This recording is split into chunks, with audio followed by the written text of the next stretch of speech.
UK Donald Trump has been doubling down on his threat to use tariffs to address the US's trade deficit and to increase tax revenue with a new blanket levy on steel and aluminium. Steel and aluminium. The US president is set to sign a new order to impose 25% tariffs on steel and aluminium coming into the United States on top of existing metals duties.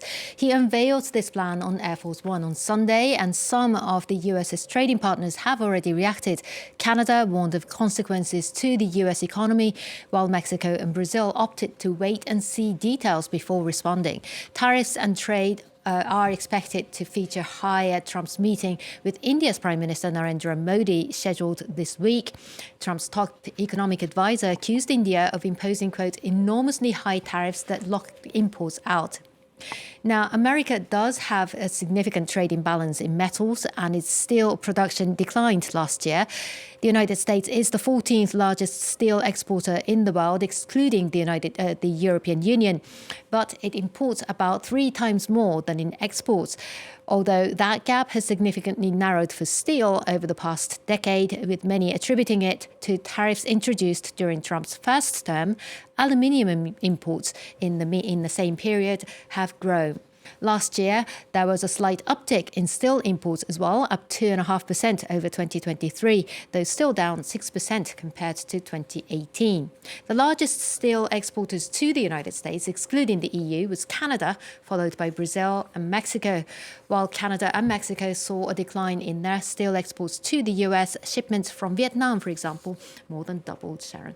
And how have the markets been reacting then? Well, traders appear to have shrugged off the latest tariff comments, in contrast to a week ago when Trump's decision on Canada, Mexico and China caused a global sell-off.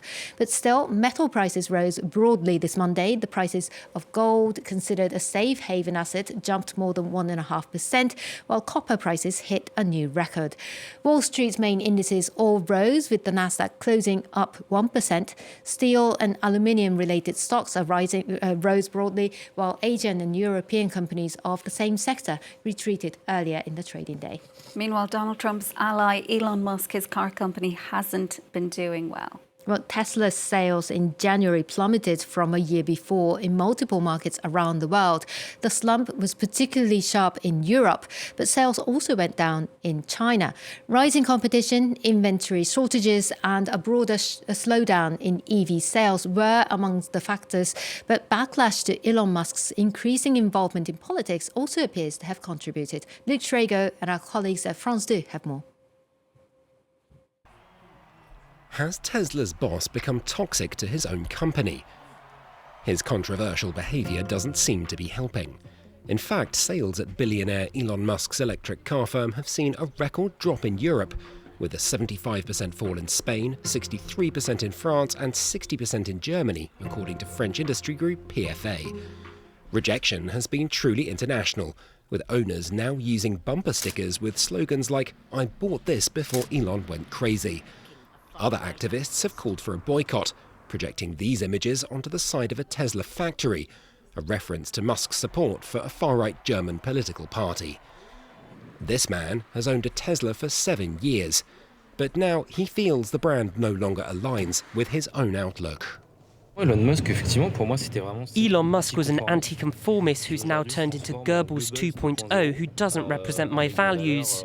I've been looking to sell this car for 3 or 4 months now, even though I still think it's the best on the market.